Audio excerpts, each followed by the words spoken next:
Vamos solicitar novamente que todos fechem o microfone para evitar qualquer ruído, os microfones. E hoje nós temos, então,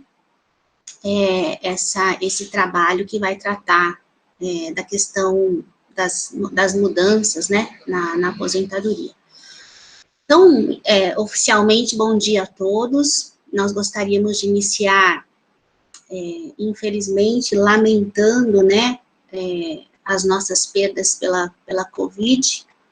Nós temos em Montes Claros, até a data de ontem, 139 óbitos. Tenho certeza que muitos de nós tivemos alguma dor nesse período, né? Então, a gente lamenta, e lembrando que isso também decorre de ações, por vezes, equivocadas dos nossos gestores públicos, né? Não só em Montes Claros, claro, mas no Brasil, no Estado, enfim. Bem, embora tudo isso aconteça, nós temos hoje aqui, né, a do Unimontes inicia hoje essa reunião, que tratará das mudanças a partir da reforma da Previdência, impactos na realidade das professoras e dos professores de educação superior da Unimontes. Essa atividade, ela foi organizada, então, em decorrência da normatização que tivemos, e também das demandas dos associados, e para uma melhor compreensão do que foi estabelecido em lei, nós estamos aqui contando, e muito, com o advogado do sindicato, Marcelo Alencar. Bom dia, Marcelo, novamente. E, inicialmente, eu gostaria de explicar que a nossa dinâmica, em razão aqui do espaço, né, do tempo que nós temos, ela está organizada da seguinte maneira. Marcelo, ele vai realizar uma fala em torno de 50 minutos. Durante a fala, os interessados em fazer algum questionamento, nós solicitamos que façam pelo chat, né? A Amanda vai assessorar nesse sentido. E todos nós, com certeza, temos questões muito individuais, muito particulares, né? Essas questões mais específicas, e aí, Marcelo, agora há pouco, antes da gente começar oficialmente, ele falou que a grande resposta do direito é o depende, né? E até pensando nesse depende, né? Que são as situações mais específicas, particulares, nós pedimos que esses casos, eles sejam enviados para o Marcelo por meio dos e-mails da Unimontes. Então, é adunimontes@yahoo.com.br. Depois a gente coloca aí também para reforçar. E sindicato@unimontes@gmail.com. Ok? Ainda antes de passar a palavra para o Marcelo, eu gostaria de lembrar, né, o que acontece. O plenário da Assembleia Legislativa de Minas Gerais aprovou, em segundo turno, em reunião extraordinária do dia 4 de setembro, a proposta de emenda à Constituição, PEC 5520, de autoria do nosso governador Romeu Zema, do Novo, Partido Novo, e que, então, compõe a reforma da Previdência dos servidores públicos do Estado. A votação foi de 52 votos a favor e 21 contrários. Então, essa PEC foi aprovada na forma de substitutivo, né, esse texto que foi aprovado em plenário, substitutivo aprovado em plenário em primeiro turno, com alterações em relação à proposta original. Um texto que foi aprovado que foi apresentado pela comissão especial. As alterações, entre outras coisas, elas dizem respeito especialmente aos servidores das forças de segurança e da educação. E aí a gente tem regras de aposentadoria distintas dos outros servidores. A emenda, ela apresenta mudanças principalmente, mas não só, principalmente para futuros servidores, em relação ao tempo de contribuição, a idade mínima de 62 anos para mulheres e 65 para homens, entre outros aspectos, né? E em relação às regras de transição. Para os professores, existem ainda diferenças entre os que são da educação básica e nós do ensino superior. Os atuais servidores também têm mudanças nas regras de transição, inclusive com diferenças entre os que ingressaram até 31 de dezembro de 2003 e os que iniciaram carreira no Estado após 2003. Isso em relação ao cálculo do benefício. De acordo com as novas regras, o servidor atual, esse que está em vias de aposentar, ele pode optar pela regra que ele considerar aí mais adequado, né? Que é na regra de transição, que é aquela que considera um somatório de pontos vinculados à idade e ao tempo de contribuição, ou a regra que é chamada de pedágio, né? Esse período adicional de contribuição correspondente a 50% do tempo que lhe faltaria para aposentar. Bem, são muitas coisas, né? Esse é só um pequeno apanhado. E para nos ajudar a entender melhor tudo isso, né, isso tudo que acontece dentro de um processo terrível do nosso país, crise sanitária, crise econômica, crise política, ética, social, enfim, né, todas as crises possíveis. Nós passamos, então, a palavra para a Marcela Alencar. Já agradeço de antemão pela colaboração. Obrigada, Maria. Obrigada, pessoal. Oi, bom dia, todos me ouvem bem? Tá dando para ver a apresentação de slides? Se tiver algum problema, Amanda, ou quem estiver, né, nos auxiliando, por favor, me dê uma posição sobre isso. Vamos lá, né, gente? Vamos começar aqui. Eu fiz uma apresentaçãozinha de slides, acho que para facilitar um pouco essa compreensão, as regras, né, se for para ficar falando aqui, vai ficar maçante, vou falar 62 anos, 60, 55, 35 anos de contribuição, inúmeras vezes, então eu acho que a fixação visual pode ser que nos ajude um pouco, tá? Vamos dar início aqui. Aqui tem estrutura de como a apresentação vai ser feita, né, os tópicos, contribuição previdenciária, os requisitos, as regras de transição, dependendo do ingresso, como a Penha bem pontuou, a regra permanente, uma pontuação sobre a Previcom, aposentadoria especial, aposentadoria de servidores com deficiência, pensão por morte, aposentadoria por incapacidade para o trabalho, o abono de permanência, a viabilidade de averbação de tempo anterior ao cargo que ocupa atualmente, a possibilidade de acúmulo de benefícios e a vigência das alterações legislativas. Beleza? O primeiro ponto, acho que o ponto que tem um impacto maior dessa reforma foi a alteração da contribuição previdenciária. O impacto maior, eu faço essa consideração justamente pelo fato que as regras da reforma, elas podem se aplicar para uma ou outra pessoa de maneira diferente. Entretanto, a alteração da contribuição previdenciária, ela se aplica indistintamente, independentemente se o servidor já tem o tempo, se o servidor está para adquirir o tempo, independente da regra de transição que ele vai se submeter. Anteriormente à reforma da Previdência, as alíquotas eram fixadas num percentual fixo de 11%, em cima das parcelas salariais, né, da remuneração do servidor. Com a reforma, alterou-se para uma alíquota progressiva, utilizando-se faixas de remuneração para incidência de alíquotas específicas, que no final vai sair uma alíquota efetiva. Então, é importante a gente pontuar isso, que a alíquota progressiva, fala, estou pagando 16%, não significa efetivamente a alíquota que se paga, que é o que a gente chama de alíquota efetiva, que é atingida depois que a gente faz o cálculo das faixas de contribuição e, ao final, sai um percentual que não significa o percentual da última faixa remuneratória. Por exemplo, o servidor que tem remuneração, verbas salariais até R$16 mil, que pagaria um percentual X, ele não vai pagar esse percentual X ao final, ele vai pagar o da faixa anterior, da faixa posterior, até que se chegue um percentual efetivo. Isso é importante pontuar. Um outro ponto que é necessário pontuar é que a Constituição Federal, ela institui limitações constitucionais ao poder tributar.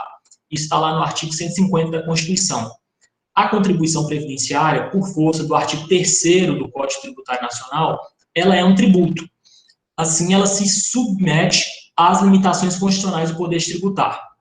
Dessa forma, muito embora a reforma tenha sido publicada agora, as contribuições pela nova roupagem só serão aplicáveis daqui a 90 dias, contados da publicação da emenda. Isso é o princípio tributário da anterioridade nonagesimal, que o tributo, a majoração, ou a alteração, ou a instituição, tem de ter respeitado uma noventena antes de ser instituída a efetiva cobrança. Como foi publicado em setembro, contados 90 dias, vai chegar ao final de dezembro, e ele vai incidir a partir de janeiro de 2021.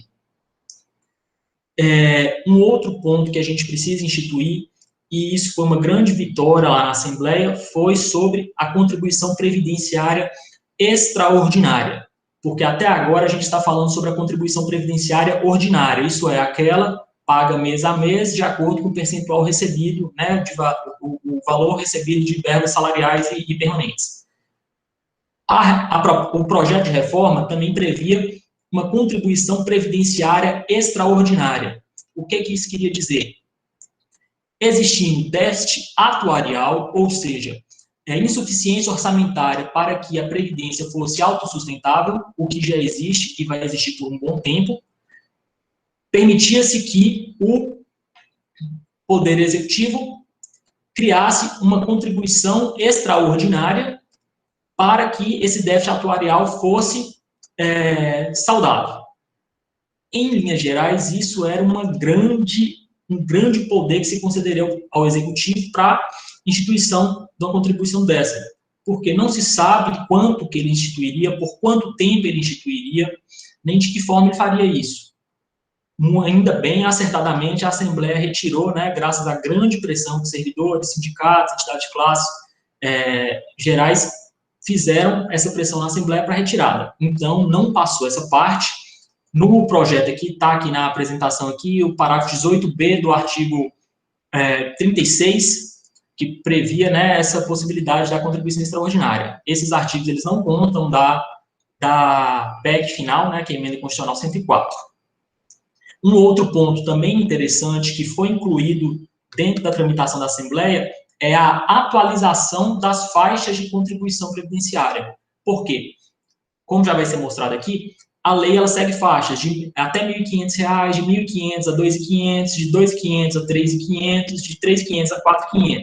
Só que a lei foi editada agora, em 2020. Ela foi feita para se protrair no tempo. R$ 1.500 hoje não significam R$ 1.500, vamos supor, em 2025. Oscilação inflacionária, aumentos, vantagens, tudo isso influenciará e, no final das contas, o servidor, por essa faixa, estaria pagando mais ao longo do tempo. Foi incluído um dispositivo na reforma que as faixas de contribuição previdenciária serão corrigidas de acordo com o mesmo critério que se corrigem os benefícios do INSS, que é o Regime Geral de Previdência Social, o RGPS. Esses benefícios são anualmente corrigidos, normalmente em janeiro, através de uma portaria do Ministério da Economia, que a Secretaria de Previdência se subordina. Então, o que significa? A cada ano, as faixas de contribuição previdenciárias vão ser corrigidas de acordo com o mesmo indexador que corrigirá os benefícios do INSS. Então, esses valores iniciais de faixa, eles não serão permanentes, nem se protrairão ao longo do tempo. Todos os anos, eles serão renovados e, como dito, isso significa uma grande vitória para o servidor, porque vai se manter uma proporcionalidade do que a reforma pretendeu para com o futuro, não tendo aquela defasagem que é a corrosão inflacionária, né?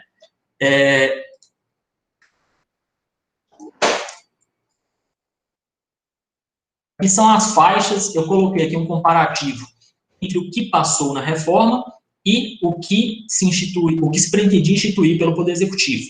O Executivo queria que fosse até R$ 2.000, 13% de contribuição, o que excedesse R$ 2.000 até R$ 6.000, 14%, e o que excedesse R$ 6.000 até R$ 16.000, 16%, e acima disso, 19%.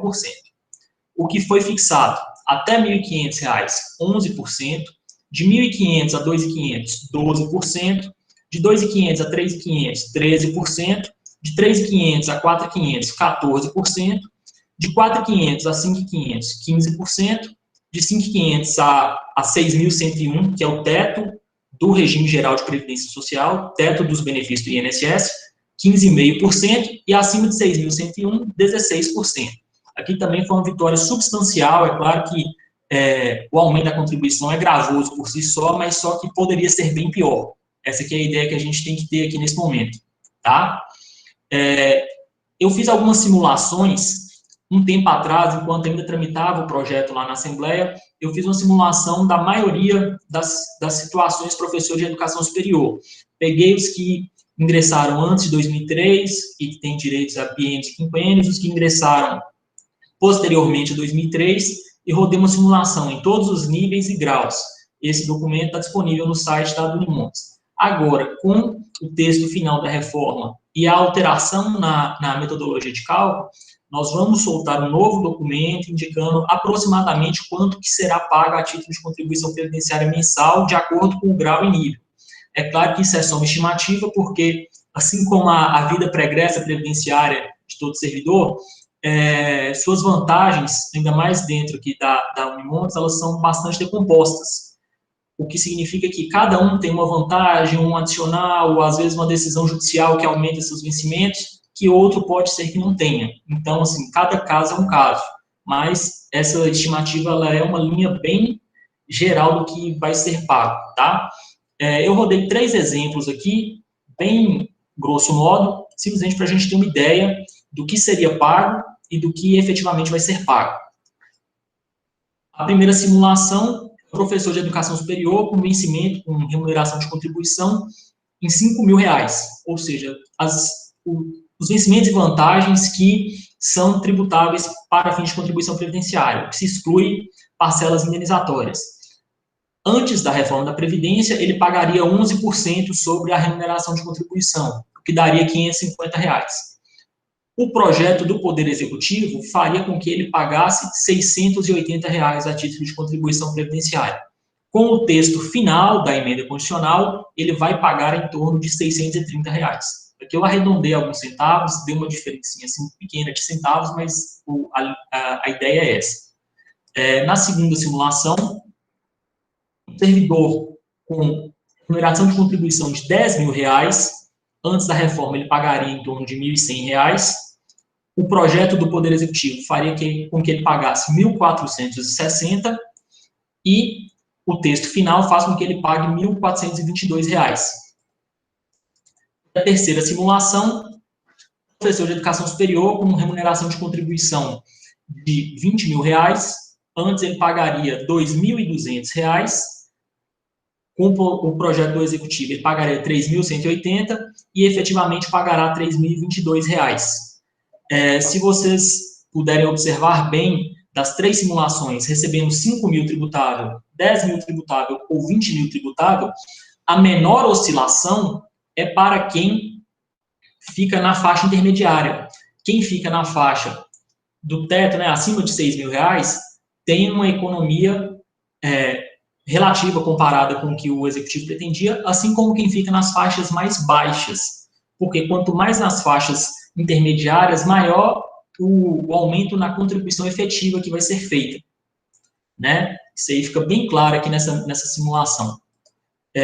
Um outro ponto também que é interessante de se observar é a contribuição previdenciária para aposentados e pensionistas, do IPSENG. Antes da reforma, esses aposentados e pensionistas tinham isenção de contribuição previdenciária até o teto dos benefícios do INSS, do RGPS, que hoje está em R$6.101. Os proventos de aposentadoria que os aposentados e pensionistas recebiam até R$6.101 não eram tributados. Sobre a diferença, tributava-se em 11%. A reforma, ela fez 2 alterações. A primeira, sobre o percentual, né, a alíquota, que vai seguir a regra geral, e também sobre a faixa da isenção. O projeto do Poder Executivo pretendia que a faixa de isenção se fixasse em 1 salário mínimo, e após discussão na Assembleia, chegou-se a um ponto intermediário, né?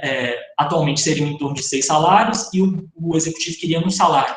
Eles chegaram no meio termo e fixou-se que a faixa de isenção será em 3 salários mínimos.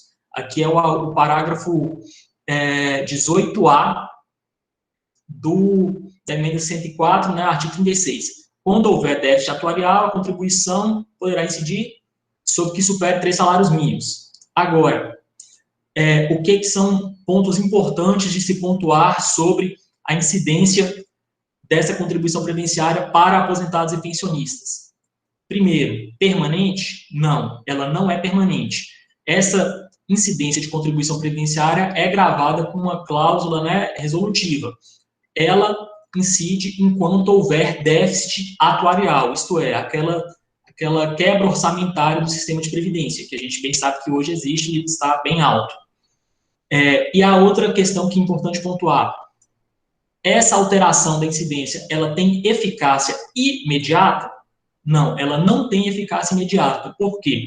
O texto da emenda constitucional diz que a instituição da contribuição sobre o que exceda 3 salários mínimos, muito embora já se tenha a previsão nessa emenda constitucional, depende de uma lei específica cujo projeto será enviado pelo Poder Executivo. Enquanto não tiver a tramitação desse projeto de lei na Assembleia e enquanto não tiver publicada essa lei que regula a situação específica da contribuição previdenciária do aposentado e pensionista, ele não pagará em cima da regra nova. Só fazer uma pequena pausa aqui, eu estou reparando que eu estou falando um pouco rápido, está dando para entender? Querem que diminua o ritmo? Se alguém puder me dar um feedback aí no chat, que eu altero aqui. Tranquilo. Tranquilo, né? Então, vamos seguir aqui. Sobre questão de contribuição previdenciária, eu acredito que esses são os principais pontos que têm repercussão na carreira do professor de educação superior e que são relevantes aqui nessa apresentação. Vamos seguir agora, né, porque é o ponto mais importante, a meu ver, é as regras de transição e a regra geral da aposentadoria instituída pela reforma. Marcelo, só um minuto. Então, resumindo, como ficou a contribuição dos aposentados? A contribuição dos aposentados, até que se edite a lei, vai seguir a isenção, que já tinha previsto. 6 mil. Isso, 6.101. Após a edição da lei específica que alude à emenda constitucional, a isenção abaixará para 3 salários mínimos e sobre o que exceder 3 salários vai se seguir aquela regra de contribuição previdenciária ordinária. Isso é, até R$ 1.500, 11%, de R$ 2.500 a R$ 3.500, 12%, e por aí vai, até o valor do que se apurar de diferença excedente a 3 salários mínimos, tá? Ok. Marcelo, só uma dúvida. Essa vinculação com essa lei, há o risco dessa lei mudar essa faixa, né, de quantidade de salários, a partir de qual vai incidir por os aposentados e pensionistas? Não, na verdade não. Foi Patrícia que perguntou, né? Sim. Não, Patrícia, não pode, porque isso é uma cláusula de reserva legal. O texto constitucional ele tem o poder de fazer previsões sem regulamentá-las e reservar isso para o legislador ordinário, que são os deputados estaduais aqui no caso. Mas, pelo sistema hierárquico de normas, a emenda constitucional ela é uma norma hierarquicamente superior a uma lei ordinária. Então, uma lei subordinada, né, uma lei que é ordinária, ela não pode regulamentar matéria em detrimento ao que foi previsto numa norma superior. Então, a emenda constitucional, ela fixa a diretriz. Olha, a contribuição é sobre o excedente de 3 salários. Você não pode aumentar para 4, nem diminuir para 2, em cima dos 3. Você vai regulamentar os aspectos práticos disso e eventuais outras situações que nós não contemplamos na emenda, mas sem destoar da finalidade precípua do que foi fixado na emenda constitucional. Ok? Ah, ótimo, Marcelo, obrigada. Agora, seguindo aqui, só um instante. Isso.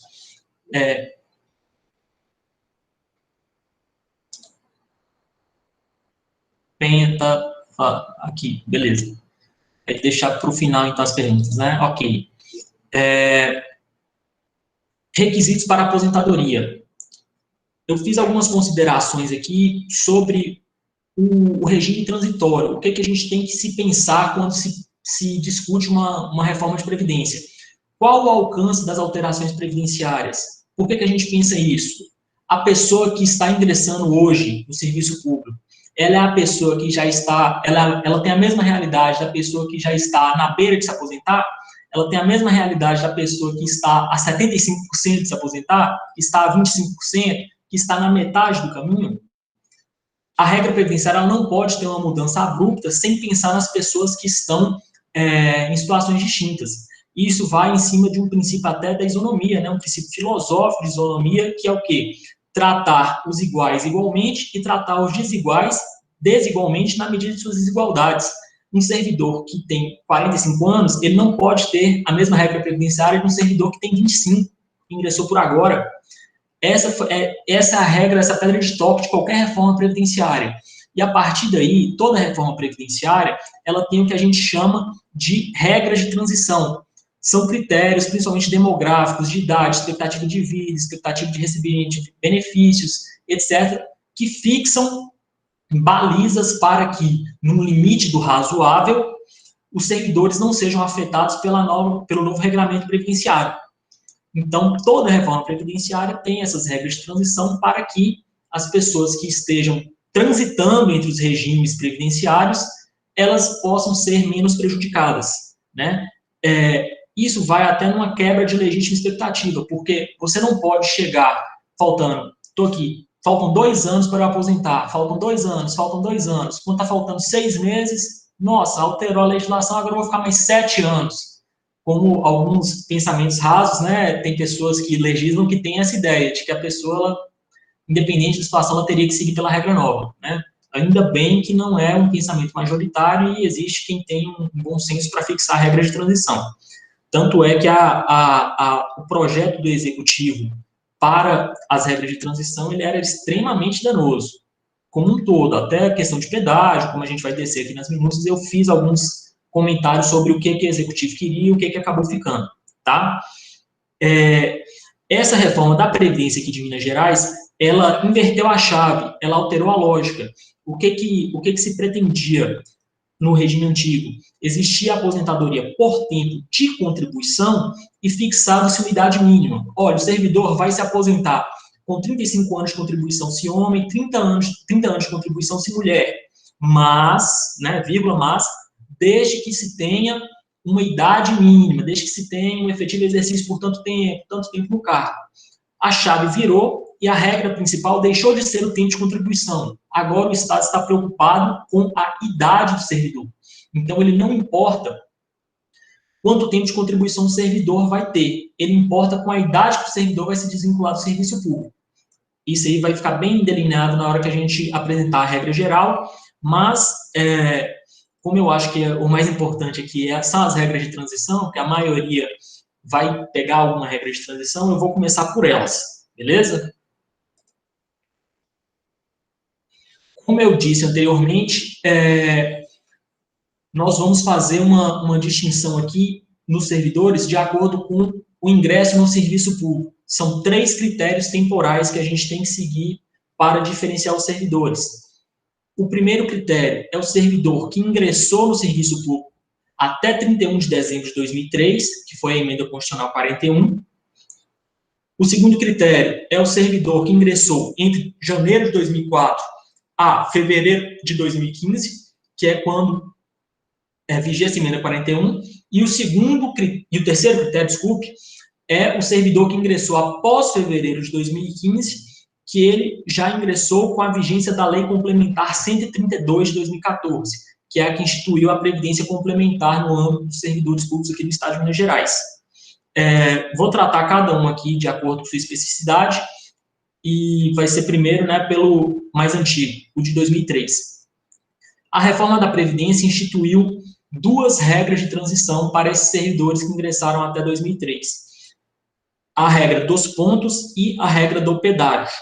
Eu vou tratar primeiro da regra dos pontos, que eu estou seguindo o ordenamento da emenda constitucional. A regra dos pontos está prevista no artigo 146 da emenda constitucional. O critério preponderante para quem ingressou antes de 2004, né, até 31 de dezembro de 2003, é a possibilidade de integralidade e paridade. Integralidade, o que significa? Recebimento de acordo com a última remuneração do cargo, a última remuneração do servidor da ativa.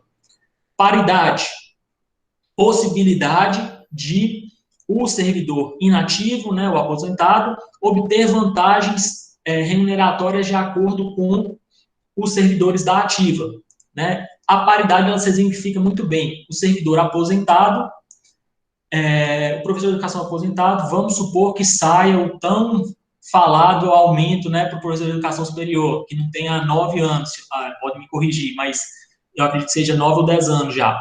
Se sair o aumento e o servidor estiver aposentado com paridade, reflexamente, os proventos de aposentadoria dele são aumentados.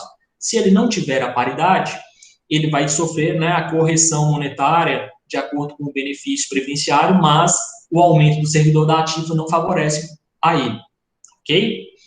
Para quem que se recomenda a regra de transição por pontos? Para os servidores cujo pedágio seja muito oneroso. Nós vamos ver como é que é essa questão do pedágio e, numa análise bem simplista, para a maioria dos casos, o pedágio é a regra mais benéfica. Quais são os requisitos para a aposentadoria por pontos do servidor que ingressou até 2003, até 2004, melhor dizendo?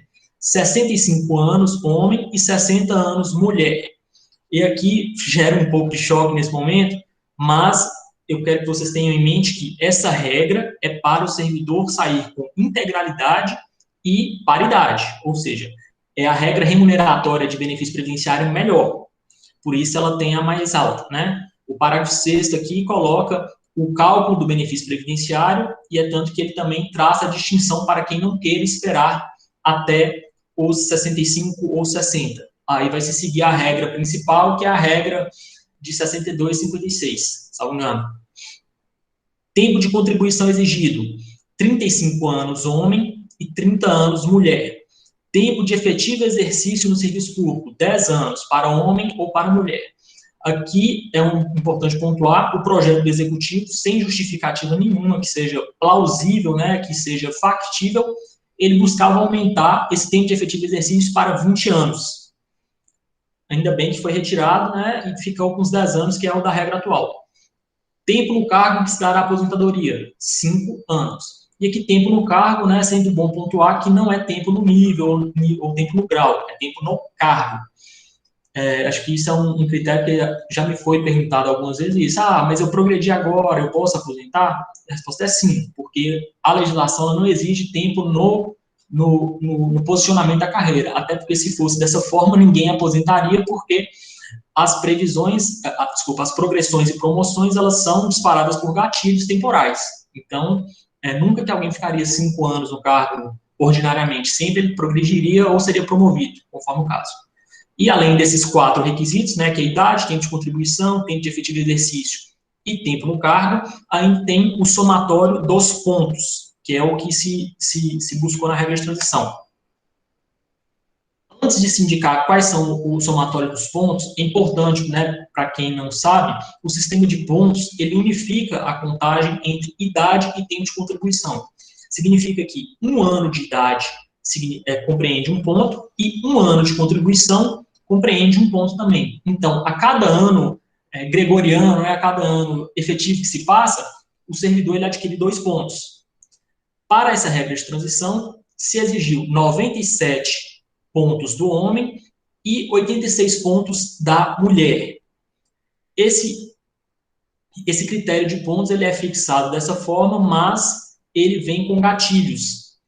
O gatilho ele dispara a cada 1 ano e 3 meses, contado a partir de janeiro de 2021. O que significa? A reforma passou agora em setembro.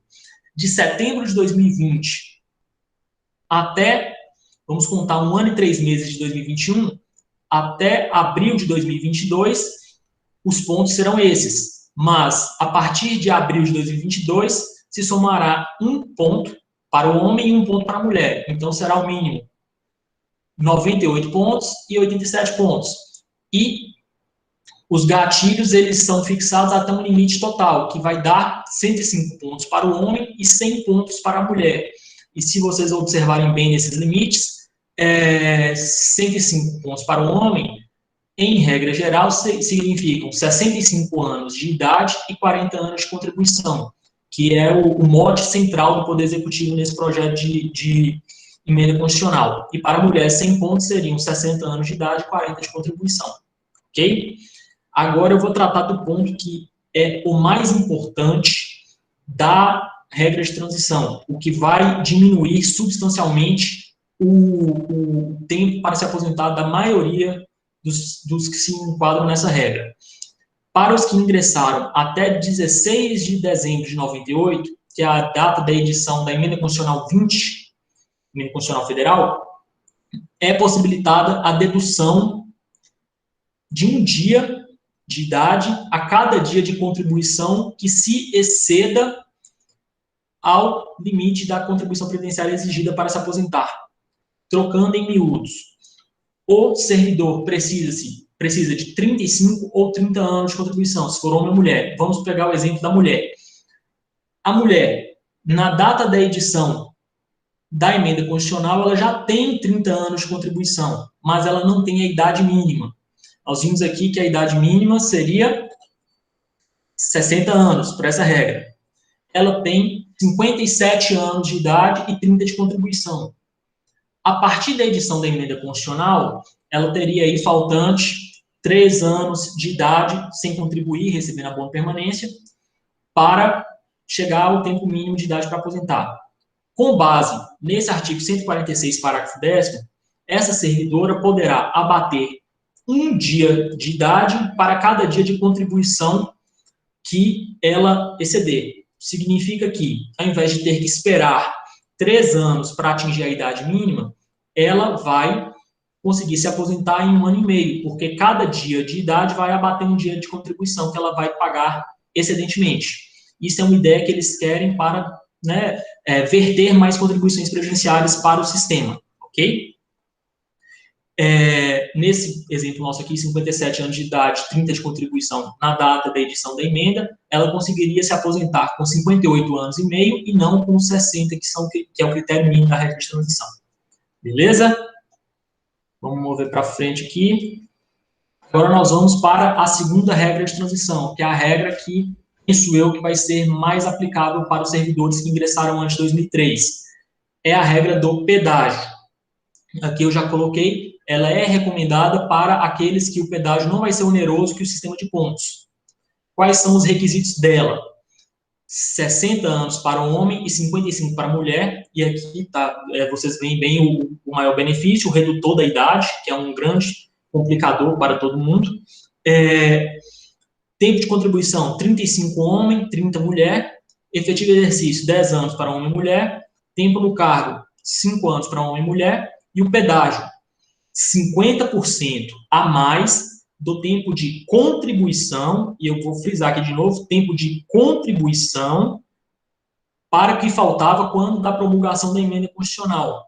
Então, vamos colocar num termo prático.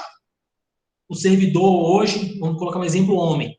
O homem tem 33 anos de contribuição, faltariam 2 para ele se aposentar. Agora ele pagará um pedágio de 50% em cima desses 2. Então, além desses requisitos aqui, 60 de idade, 35 de contribuição, 10 e 5, ele vai pagar um pedágio de 50% sobre o que faltava. No nosso exemplo, faltavam 2 anos. O pedágio vai ser, 50% de 2 vai ser 1. Então, ao invés de ter 35 anos de contribuição, ele vai ter que ter 36 anos de contribuição. Ok? O projeto do Executivo previa que esse pedágio fosse de 100%. Então, na visão do Executivo, no nosso exemplo, ao invés de pagar mais 1 ano de contribuição, ele pagaria 2. E aqui também, na regra do pedágio, para quem ingressou antes de 2003 e está no ingresso de serviço público desde 98, acho que alguém ligou o microfone aqui.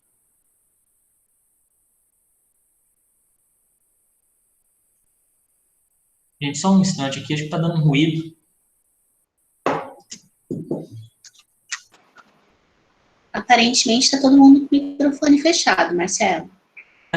Não sei, deu um ruído aqui, mas acho que parou. Vamos continuar aqui. Para essa regra do pedágio, para quem ingressou antes de 98 e logicamente antes de 2003, também se tem a possibilidade de deduzir um dia de contribuição, um dia de idade para cada dia de contribuição que se exceda ao tempo de contribuição já somado o pedágio. Eu acho que para a gente ilustrar isso bem, vamos pegar aqui a situação. Professor com 52 anos, conseguiu trabalhar desde cedo, tem muito tempo de contribuição, ele atingiu os 35, vamos pôr um exemplo melhor, 57 anos, tem 32 anos 33 anos de contribuição. Estão faltando 2 anos de contribuição e ele tem um pedágio de 50%. Então, estão faltando 3 anos. Para além desses 3 anos, né, se ele estava com 56, salvo engano, que eu coloquei no exemplo, ele conseguiria atingir o tempo de contribuição com 59, mas estaria faltando 1 ano de idade. Então, ao invés de se aposentar com 1 ano, com 60 anos, ele conseguiria se aposentar com 59 anos e meio, porque um dia de contribuição em excesso abate um dia da idade mínima. Ok? Agora nós vamos para o segundo grupo de servidores, que é o grupo de servidores que ingressou entre 1º de janeiro de 2004 até 12 de fevereiro de 2015, que é o que é afiliado ao IPSENG no regime de integralidade, porque quem entrou depois de fevereiro de 2015 vai seguir a regra da Previcon, a gente vai expor aqui também. A primeira possibilidade de regra de transição, esses artigos eles são conjuntos, eles regulam a mesma situação, então eu vou dar uma passada mais rápida aqui em alguns aspectos que senão vai ficar um pouco repetitivo. Recomenda-se para quem o pedágio também vai ser oneroso. Quais são os requisitos? 61 anos de idade para homem e 55 anos de idade para mulher. A partir de janeiro de 2022, essa idade mínima vai ser de 62 anos para homem e 56 para mulher. O tempo de contribuição é o mesmo, 35 para homem e 30 para mulher. O tempo de efetivo exercício no serviço público também, 10 para homem e mulher. O projeto executivo buscava que fosse 20, como eu já disse antes. O tempo no cargo será 5 anos. E, além desses requisitos, tem a somatória de pontos. No sistema de pontos, são 97 pontos para o homem e 86 pontos para a mulher. O gatilho, a cada 1 ano e 3 meses, também contado a partir de janeiro de 2021, ou seja, a partir de abril de 2022, os pontos são 98 e 87, e aí aumentando sucessivamente até o limite também de 105 para homem e 100 para mulher, que seriam 65 anos de idade para o homem e 40 de contribuição, e 60 anos de idade e 40 de contribuição para a mulher. O grande traço distintivo aqui de quem ingressou antes de 2003 para quem ingressou depois de ingressou em 2004 é a forma do cálculo do benefício previdenciário. Como eu disse anteriormente, aqueles servidores, né, que ingressaram em 2003 têm o direito à integralidade e paridade. Agora, quem ingressou depois de 2003, ou seja, em 2004 até 2015, o benefício não é calculado de acordo com a remuneração da ativa. Ele é calculado de acordo com as 80% maiores contribuições. Está alguém perguntando aqui. Das 80% maiores contribuições vertidas para o regime desde julho de 94, excluída as 20% menores. Tira-se uma média e essa média vai ser o benefício previdenciário do professor nessa situação. Uma consideração importante aqui é que, na regra atual do benefício previdenciário, o cálculo é feito assim: 80% das maiores contribuições vertidas de julho de 94 em diante, mas desses 80%, pega-se 60%, que fica como benefício básico, e soma-se 2% a cada ano que se exceda o 20º ano de contribuição. É bem complicado esse cálculo mesmo, mas, em linhas gerais, exemplificando, o servidor contribuiu desde 1991, vamos supor, e vai se aposentar agora sobre essa regra de transição. para o cálculo do benefício previdenciário dele, serão as 80% maiores contribuições desde julho de 94. Simples, assim. Agora, se esse servidor não seguisse essa regra de transição, se ele fosse se aposentar pela regra que vai ficar para quem for durar mais tempo sem regra de transição, ele seria os 80% maiores contribuições desde julho de 94, e desses 80%, que é essa média, seriam pegos 60%, que seria o benefício previdenciário efetivo, mais 2% por ano de contribuição que se excedesse o 20º. Em linhas gerais, o servidor só teria sua aposentadoria calculada sobre a integralidade dos 80%, na hipótese em que ele tenha 40 anos de contribuição, porque seriam os 20 mínimos, mais os 20 que dariam mais 20% para se chegar nos 80%. Esse critério ele é bem lesivo para quem ficar sem regra de transição. A ideia do executivo também era colocar essa regra de cálculo para a regra de transição, mas não foi colocado. Ainda bem, eles tiraram, para quem pegar a regra de transição vai pegar os 80% puros. Não vai pegar essa regra decomposta para exceder, tá? Uma outra questão aqui, um ponto interessante, existe uma discussão no Supremo Tribunal Federal, é o tema 1102, sobre a revisão da vida toda. O que isso significa? Hoje a regra é que a média é em cima das 80% maiores contribuições de julho de 94 em diante. Mas o Supremo Tribunal Federal já tem julgamento iniciado para reconhecer a repercussão geral de se possibilitar que sejam consideradas contribuições vertidas antes de julho de 94, para quem, é claro, tenha contribuições elevadas que sejam relevantes para a consideração do cálculo. Ok? Isso aqui foi só uma curiosidade mesmo, que essa regra ela pode ser alterada por um entendimento do STF. Mas, claro, desde que seja benéfico para o contribuinte, não pode ser maléfico nesse caso. Ok?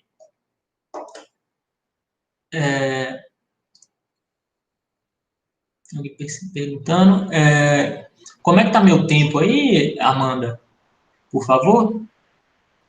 Ô, Marcelo, o tempo eu não sei, aqui a Amanda vai ver, mas eu estou copiando todas as perguntas para depois fazer para você, tá? Pode ficar tranquilo com as perguntas. Ah, tá, beleza. Já está acabando? Agora a Amanda disse que seu tempo está finalizando. Nossa, eu não estou nem na metade. Eu acho que, em acordo aqui com as pessoas, né, como o tema é muito importante, eu, pelo menos, diria que você pode estourar um pouco. Tá, vocês me dão só um minutinho, eu vou pegar um copo d'água aqui. São tantas regras, tantos problemas, que nosso advogado ficou até com sede.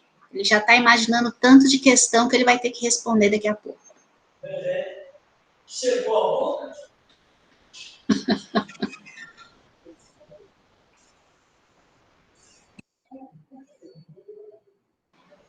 Pessoal, em relação ao tempo, então, se vocês quiserem também se manifestar aqui no chat, né, para a gente controlar, porque inicialmente a proposta era de 50 minutos de fala do Marcelo. Aí, se tiver alguma proposta, sim, nós estamos gravando, então vai ficar disponível. Gente, voltei. Podemos seguir? Por favor, Marcelo. Então, vamos lá. Eu estava no período do pessoal que entrou depois de 2004. A primeira regra foi o sistema de pontos. A segunda regra também é o pedágio. Como eu disse, essas duas regras, para qualquer das datas de ingresso, elas são fixadas em um mesmo texto, um mesmo artigo de lei. Então, se aplica para os dois, claro que guardadas as especificidades. A segunda regra de transição para esse grupo de servidores é a regra de pedágio. A idade é a mesma, 60 para o homem, 60 anos de idade e 55 para a mulher, 35 anos para o homem e 30 para a mulher, tempo de efetivo exercício 10 anos, homem e mulher, tempo no cargo 5 anos, homem e mulher, e o pedágio 50% sobre o tempo de contribuição que faltava à época da edição da emenda constitucional que reforma a Previdência. Já disse também, o projeto do Executivo pretendia 100%. Isso aqui está tudo da mesma forma de quem ingressou antes de 2003. A diferença também se dá aqui no cálculo do valor do benefício previdenciário. Para quem ingressou antes de 2003, é paridade e integralidade, a última remuneração do cargo e com os benefícios do servidor da ativa. Para quem ingressou de 2004 em diante, a média dos 80% de todo o período contributivo de julho de 94 em diante. E aqui eu vou colocar sem se submeter ao artigo 7º da Lei Complementar 64, que é onde tem aquele cálculo que eu disse, 80%, desses 80%, 60% mais 2% ao ano do que exceder 20 anos, ok? Então, aqui, a regra é a mesma, aqueles mesmos exemplos, né? A pessoa está com a mulher com 28 anos, vai pagar, faltando 2 anos de contribuição, vai pagar 1 ano de pedágio, mais o que faltar para a idade. Vai poder também... Desculpa.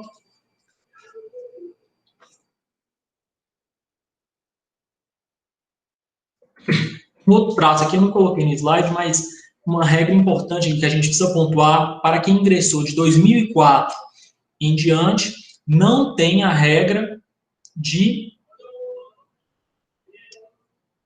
Peraí, eu acho que eu troquei o slide aqui, só um instante, gente.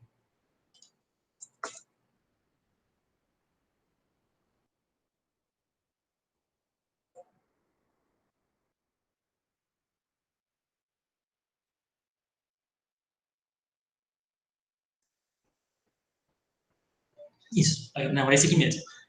Aqui também vai ter a mesma regra de poder abater, né, o tempo faltante, desde que tenha ingressado antes de 98. Mas a maioria dos casos aqui é uma regra sem aplicabilidade prática, por isso que eu não coloquei. Porque a maioria do pessoal que ingressou de 2004 em diante não vai ter, logicamente, ingressado antes de 98.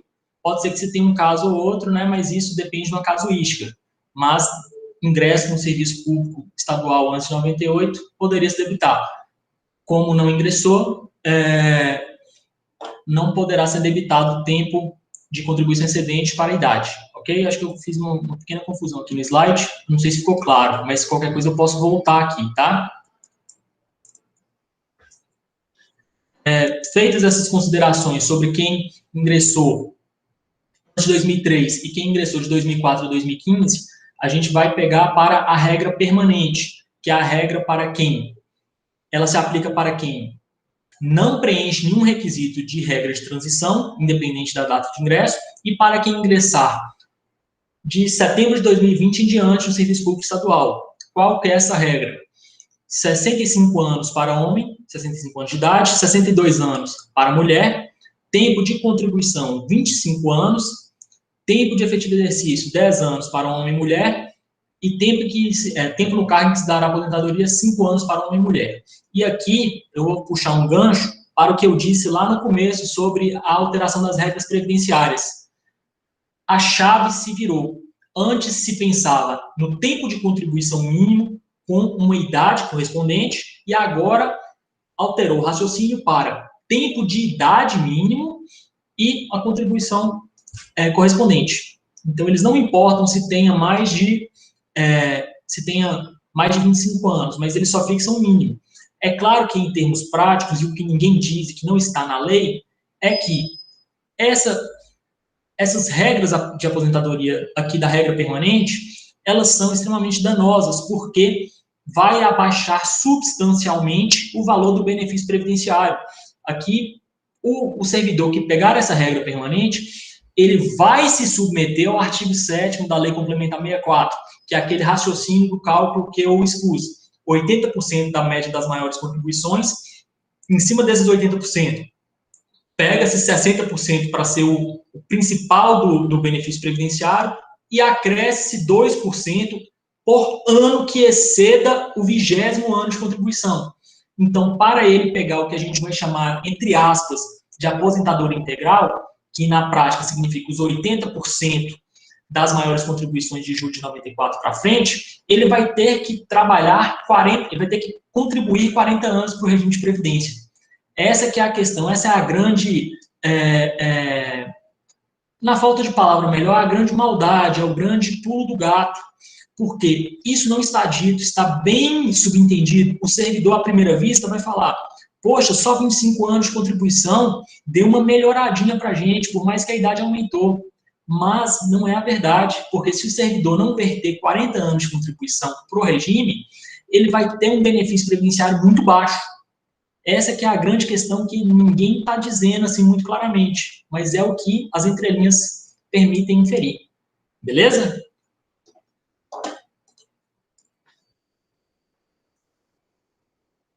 Agora eu vou fazer uma consideração também que a legislação, a emenda à Constituição, ela institui uma regra sobre a Previcom. Para quem não sabe, a Previcom foi instituída pela Lei Complementar Estadual 132 de 2014, e ela prevê que os servidores que ingressaram no serviço público a partir da edição da norma ou a partir da adesão de cada poder ou de cada autarquia ou fundação pública para o Previcom, ele se sujeitará ao limite da contribuição para o IPSENG ao teto do INSS. E, sobre o excedente, caso ele queira, ele pode aderir à Previdência Complementar. Fica um pouco complicado, mas eu vou tentar ilustrar. O servidor, e eu coloquei aqui a data no slide 12 de fevereiro de 2015, porque é a data que a Unimontes aderiu ao Previcom. Isso é uma informação que consta no site da própria Unimontes, ok? Mas, em um exemplo, acho que fica mais claro. O servidor que ingressou no serviço público depois de fevereiro de 2015 e tem uma remuneração de contribuição, né, que são vencimentos brutos, vamos chamar por assim dizer, de R$10 mil. Ele vai contribuir para o IPSENG até o teto do INSS, que é o quê? R$6.101 atualmente. Então, a contribuição previdenciária dele é só ter esse valor e o excedente disso, ele pode contribuir ou não para o Previcom. É facultativo, mas a aposentadoria dele, por óbvio, ela está limitada ao teto do INSS, na época em que ele for se aposentar.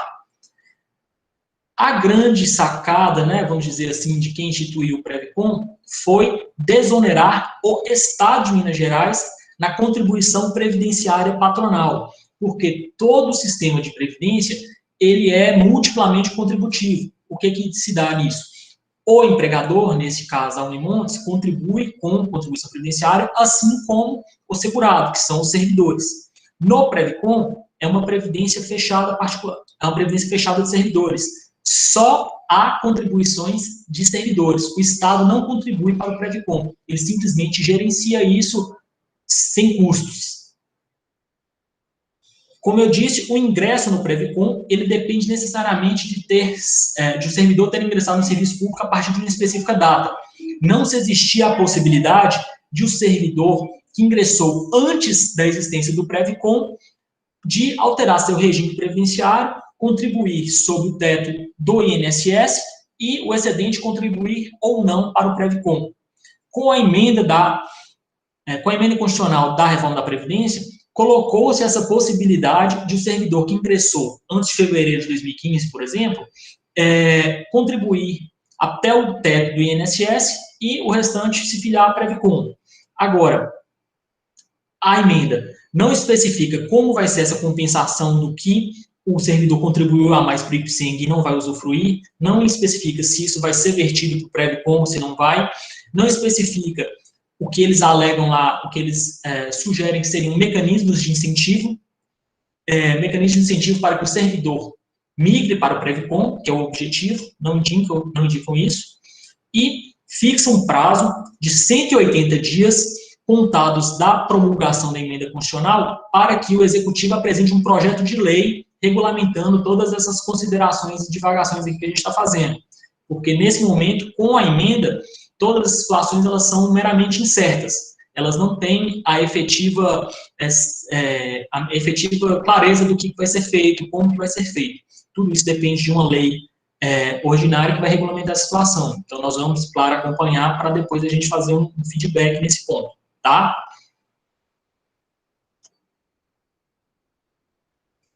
E um outro ponto aqui também que eu quero pontuar, só para não nebular a cabeça de muitos, eu estou falando fevereiro de 2015, e de fato é essa data, mas quem tomou posse, né, em outubro, novembro, dezembro de 2015 em diante, mas que tinha cargo de lei 100 ou que já exercia antes, está submetido ao regime previdenciário anterior, tá bom? Principalmente quem estava no cargo de lei 100. Isso vocês podem até conferir, se for o caso, tiver alguma dúvida, pode chamar no particular, no e-mail do Nunes, que a gente faz uma análise se está correto mesmo, tá? Vamos seguir aqui. Aposentadoria especial. Eu vi aqui que o professor Vitor fez uma pergunta de insalubridade, e eu acho que a pergunta vai ser respondida agora. A aposentadoria especial, como o nome já diz, é para aqueles trabalhadores que submetem a condições especiais de trabalho, insalubridade, periculosidade, penosidade, ruído, dentre várias outras. No âmbito do Estado de Minas Gerais, não se existia regulamentação acerca da aposentadoria especial. Por força de uma súmula vinculante do Supremo Tribunal Federal, aplicava-se o regime do Serviço Público Federal para a aposentadoria especial de servidor público estadual. Agora, com esta emenda à Constituição Estadual, foram fixadas duas regulações provisórias sobre a aposentadoria especial. Quais são elas? As duas regras, elas são provisórias e elas fazem reserva para que seja editada uma lei em específico sobre a aposentadoria especial. Mas, enquanto não editada essa lei, eles fixam que as duas regras seguintes para a aposentadoria especial. Idade, 60 anos para homem e para mulher. Tempo de contribuição, 25 anos. Tempo de efetiva exposição ao agente especial, né, vamos chamar assim, que pode ser insalubridade, periculosidade, penosidade, etc. 25 anos também. Tempo de efetivo exercício no serviço público, 10 anos para homem e mulher. E tempo no cargo em que se dará a aposentadoria, 5 anos. Essa é a primeira regra. A segunda regra, sistema de pontos, um somatório de idade e tempo de contribuição para se atingir um mínimo de pontos. O que se exige? Efetivo exercício no serviço público, 20 anos para homem e mulher. Tempo no cargo que se dará a aposentadoria, 5 anos para homem e mulher. Além disso, tem que se ter o somatório de idade e contribuição, que chegue a 66 pontos, caso tenha exposição ao agente por 15 anos, a 76 pontos, caso se tenha exposição por 20 anos, e a 86 pontos, caso se tenha exposição a 25 anos, ok? Para esse caso aqui de aposentadoria especial, não se tem regra de transição, porque no regime jurídico previdenciário anterior, não existia regulamentação específica sobre a aposentadoria especial. Então, trata-se de uma regra, vamos dizer, nova aqui no âmbito do Estado de Minas Gerais. Beleza? Vamos seguir aqui agora para a aposentadoria dos servidores com deficiência. Os servidores com deficiência, eles têm um regulamento previdenciário específico também. A reforma da Previdência Estadual, ela faz uma vaga menção a essa modalidade de aposentadoria. O que ela exige apenas? Tempo de efetivo exercício, 10 anos para homem e mulher. Tempo no cargo que se dará aposentadoria, 5 anos. Fora dessas situações, ela apenas indica que será editada lei específica. Enquanto não editada essa lei estadual específica, ela determina que seja seguida a lei federal que regulamenta a matéria. É a lei complementar federal 142 de 2014. Nessa lei, ela trata dos requisitos específicos, inclusive da averiguação da deficiência. Ela estatui graus de limitação para a deficiência e, em cima disso, idades e contribuições mínimas. Eu não quis colocar aqui, porque senão ia ficar um pouco longa a apresentação, mas caso alguém tenha alguma dúvida sobre esses requisitos da aposentadoria para servidor com deficiência, pode mandar um e-mail para a gente, que a gente esclarece qual que seja a dúvida, indica quais são esses parâmetros de deficiência fixados na lei, e o cálculo dessa aposentadoria do servidor com deficiência é em cima dos 80% das maiores contribuições, tal qual o do servidor que pega a regra de transição que ingressou de 2004 em diante. Ok?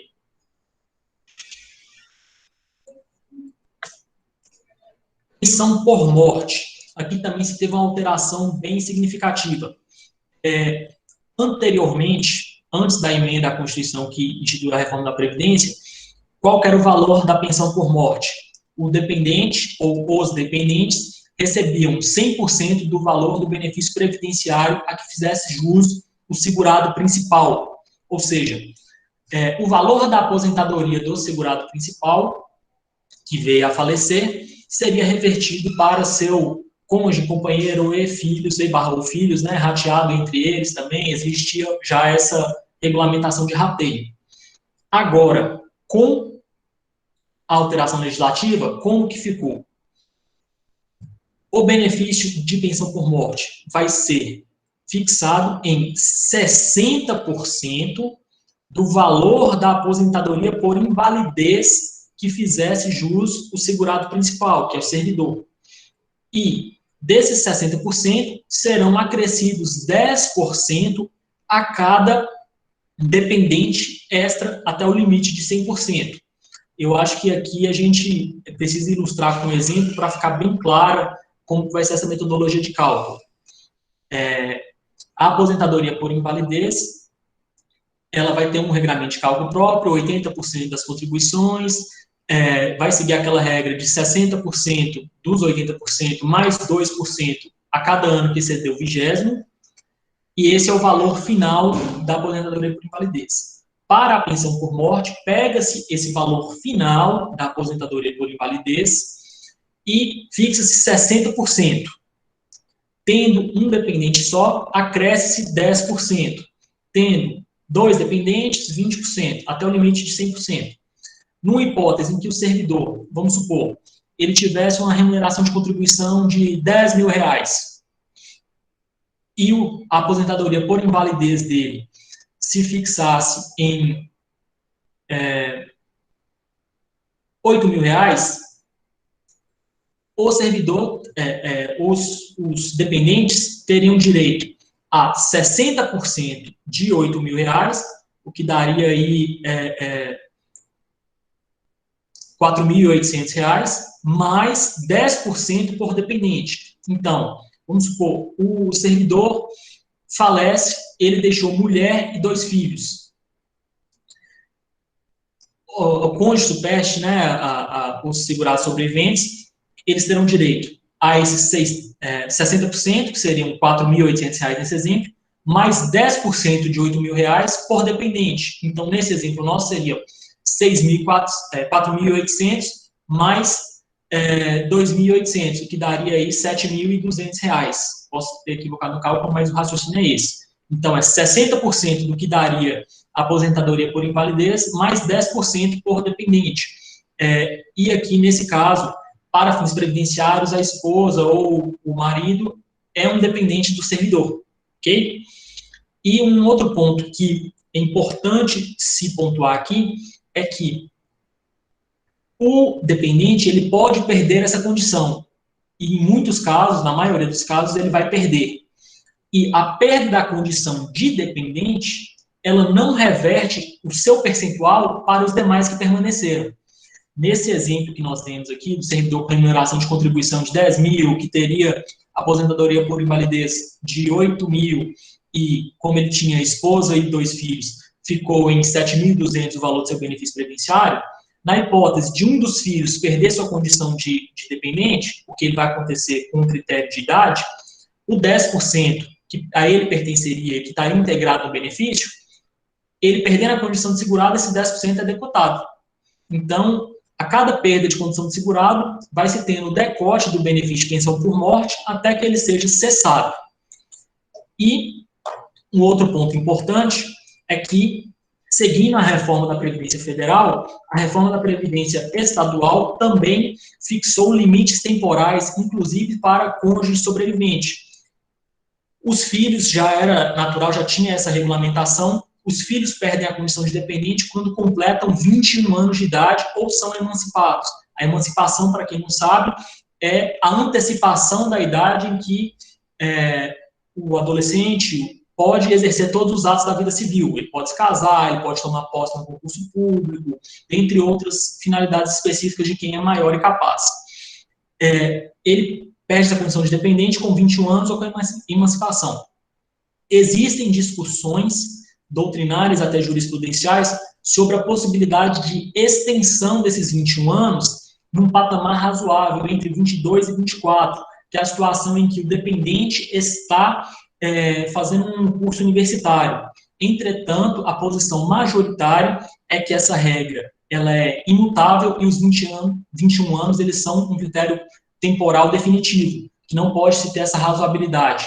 Muito embora a gente tenha que pensar o sistema normativo com o espírito da lei. Então, o espírito da lei era que com 21 anos, o menor, né, o dependente, ele já teria sua autossobrevivência, suas finanças próprias, o que, em alguns casos, não é uma realidade, inclusive nos casos em que, às vezes, o filho ainda se encontra amparado fazendo um curso universitário com dedicação exclusiva, por exemplo. Mas, né, só estou expondo isso aqui porque existem discussões e o direito ele é imutável, não é porque está escrito que é desse jeito e não se tem discussões sobre isso, ok? Agora, para o cônjuge sobrevivente, cônjuge ou companheiro, né, que eu estou dizendo, casado ou com união estável, fixaram-se faixas de acordo com a idade do dependente. Vamos supor, a servidora falece e o marido tem 25 anos de idade.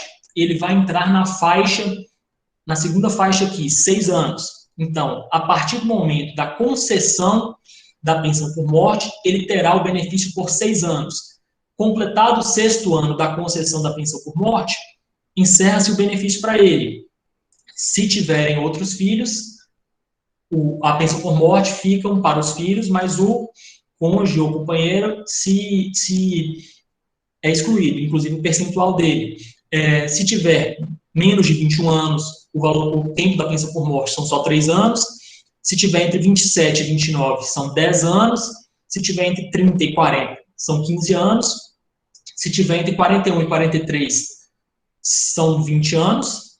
E a pensão por morte é vitalícia para o cônjuge ou companheira sobrevivente que tenha mais de 44 anos na data da concessão do benefício. Ok? Esses critérios foram fixados agora, eles alteraram a lei complementar 64 aqui do Estado. Também é um critério bem lesivo para os dependentes do servidor. Tá?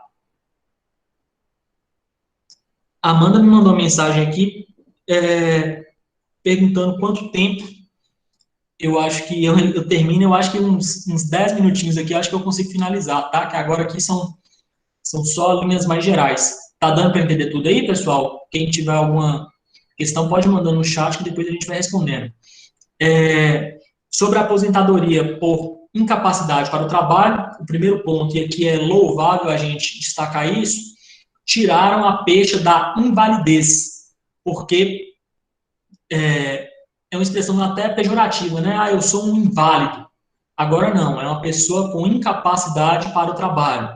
A emenda constitucional, ela fixa que, antes de se conceder a aposentadoria por incapacidade, tem que se dar a licença para tratamento de saúde, que é remunerada, né, de acordo com o Estatuto do Servidor, por período não inferior a 24 meses.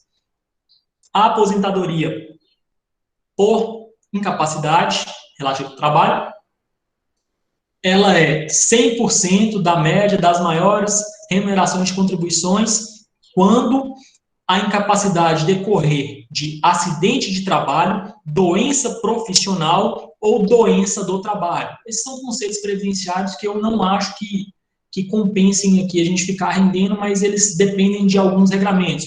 Por exemplo, acidente de trabalho é quando se tem um acidente incapacitante no exercício das funções.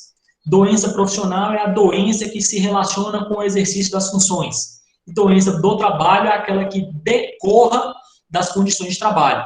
Em linhas gerais, bem sinteticamente, esses são os critérios para ter 100% dos 80% no cálculo do benefício.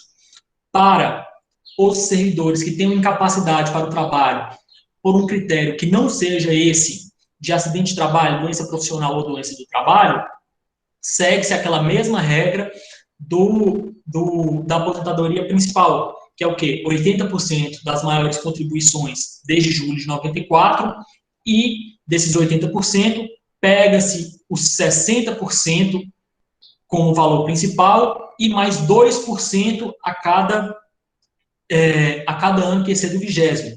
Infelizmente, isso aqui passou praticamente integral o projeto do executivo. Eles já tinham isso, e esse é um critério de grande preocupação, porque os incapacitados para o trabalho saíram de sobremaneira prejudicados aqui, tá? E um outro ponto importante ressaltar aqui é que, independentemente se o servidor incapacitado para o trabalho ingressou antes de 2003 ou depois de 2003, ele vai ter o cálculo em cima do valor das contribuições. Não vai ter aquele cálculo de integralidade e de paridade para a aposentadoria. Isso também foi retirado, tá? Vamos seguir aqui. Adicional de permanência. O adicional de permanência, para quem não sabe, trata-se da situação em que o servidor, atingido o período exigido por lei de contribuição para a aposentadoria, deixa de recolher contribuição previdenciária e passa a receber o adicional correspondente a esse valor. Ou seja, se o servidor contribuía com R$ 1.100 para a Previdência, numa situação em que ele ganhasse R$10.000 de remuneração de contribuição, esses R$ 1.100 deixam de ser tributados e passam a integrar a remuneração dele para todos os fins. Então, ele recebe R$ 1.100 a mais. Para quem já preencheu esses requisitos de aposentadoria e está recebendo adicional de permanência, trata-se de um direito adquirido e, como é regulamentado pela Constituição Federal, ele não pode ser atingido pela essa emenda constitucional. Agora, o que a reforma trouxe? A possibilidade de serem instituídos novos critérios para o adicional de permanência, assim como novos percentuais, ou seja, pode ser que eles editem uma lei para que o adicional de permanência seja a metade do valor da contribuição previdenciária. Pode ser. Não foi feito na emenda constitucional, mas deixar essa reserva legal para que seja editada uma lei ordinária. Não tem fixado prazo para envio desse projeto e eles simplesmente deram essa possibilidade. Eu achei importante trazer isso aqui, porque existem muitas pessoas que já recebem. Então, quem já recebe vai ficar inalterado, quem vier a receber pode ser surpreendido aí com a edição de uma lei fixando novos critérios, mas isso só vale da edição da lei para frente, não pode retroagir. É aquela questão que lei superveniente não poderá atingir direito adquirido. Beleza?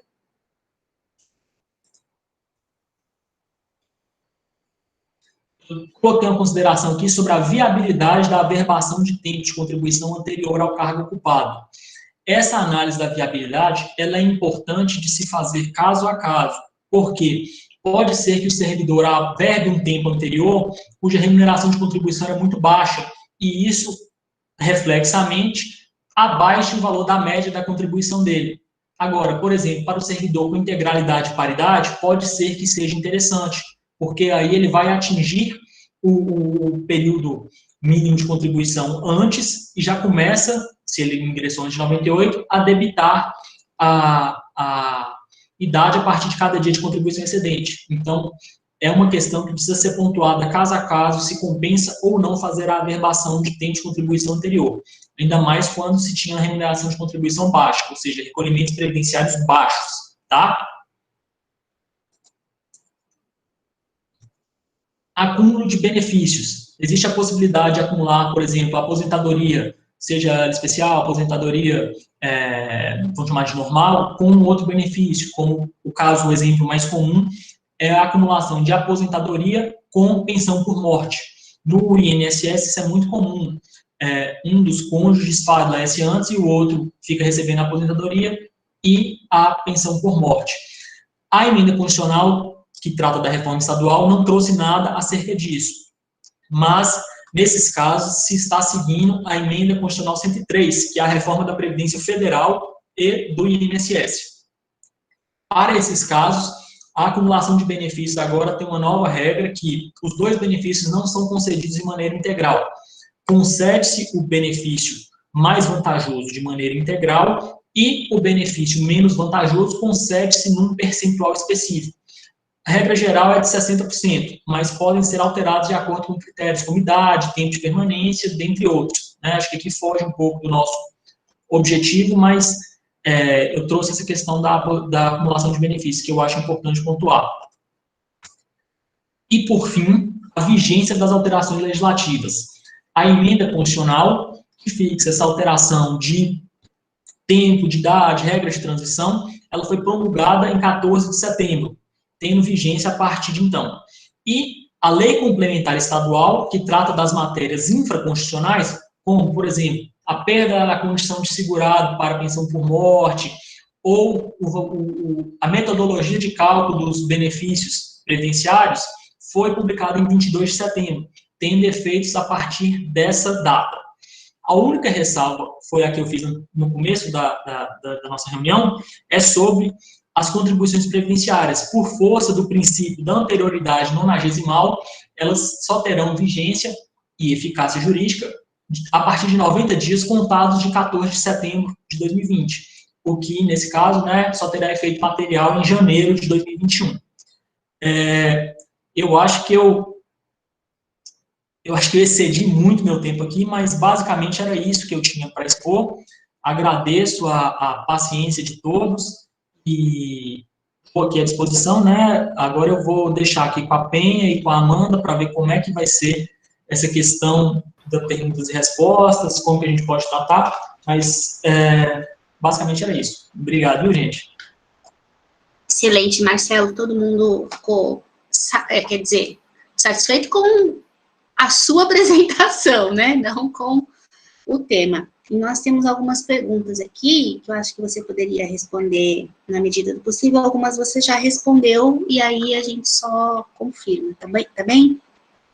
Tá bem. Um instante aqui, Penha, que eu acho que tem um problema aqui no meu computador. Tá apresentando, tá saindo, acho que da apresentação. Isso, agora deu certo. Tem muitos cumprimentos aqui, agradecimentos, o pessoal parabenizando pela sua explanação.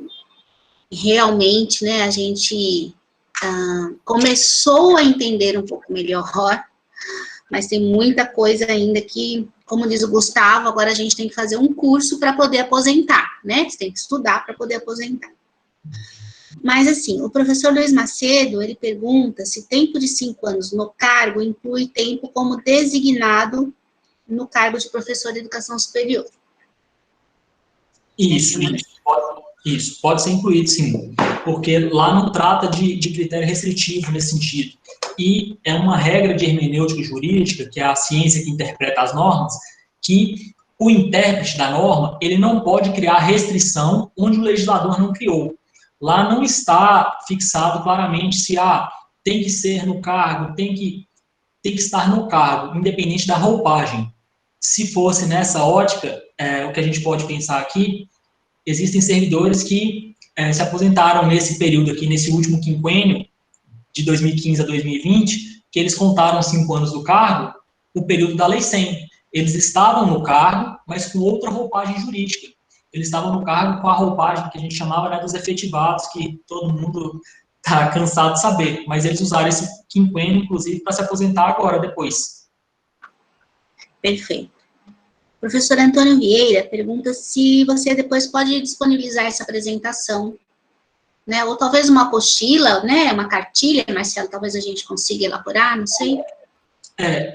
Eu posso disponibilizar sim, só que eu só gostaria de fazer algumas pontuações, porque isso aqui foi uma exposição, então existem várias situações aqui em que eu faço meramente um enunciado e eu desenvolvi o raciocínio a partir dele. Eu não coloquei um critério explicativo completo para a pessoa simplesmente ler e entender, mas eu posso fazer essa alteração.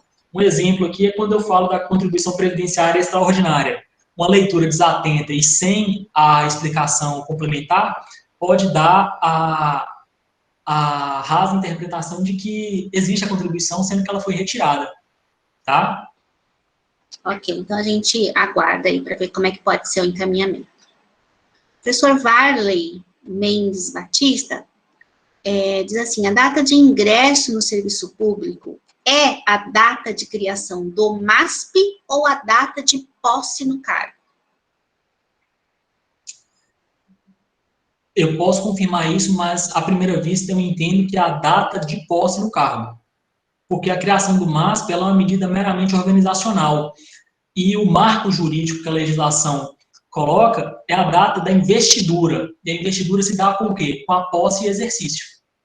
Né? A Constituição fixa isso e a legislação infraconstitucional também. Sim, eu creio que sim também. Professora Zilmar Santos, ela disse que estava com uma dúvida em relação à data do ingresso no serviço público. Conta a designação ou somente, acho que foi respondida, né? Conta desde a designação, não somente a partir do momento em que houve a efetivação do servidor. Professor Vitor Maia, eu acho que você também já tinha respondido, ele fala sobre o recebimento do adicional de insalubridade, se reduz a necessidade de tempo de contribuição e de idade, na apresentação você falou sobre isso, não sei se precisa complementar. Desculpa, mas pode repetir, por favor? Eu não entendi muito bem. Sobre o recebimento do adicional de insalubridade. Isso. Um risco médio. Não só o recebimento, mas o que é mais preponderante na situação é a efetiva exposição a agentes insalubres. Existem casos, por exemplo, em que o servidor trabalha a vida toda num ambiente, vamos chamar de inóspito, né, que pode ser periculoso, pode ser penoso ou pode ser insalubre, mas nunca recebeu o respectivo adicional. Eu vou trazer aqui para a sistemática da Unimontes, a CEPLAG, ela fixa num laudo ambiental que uma sala do HU tem insalubridade, mas na outra não. E as salas são vizinhas, é o mesmo corredor, as mesmas agruras que enfrentam uma enfrentam em outra. Então, cabe ao servidor, inclusive, se ele conseguir comprovar que o ambiente é insalubre, ele pode pleitear uma aposentadoria especial, independente de ter recebido a insalubridade, mas nesse caso ele vai depender de uma declaração ou administrativa ou uma declaração judicial de que as condições de trabalho, por um respectivo lapso temporal, eram insalubres.